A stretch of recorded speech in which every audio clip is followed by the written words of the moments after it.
किसी कहे नहीं सब जाची दिए किसी मागे नहीं तथापि तालु हचापी लेखे शंखा सिंदूर कहानी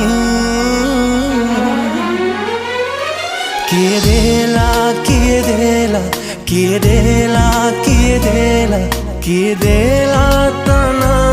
के जानी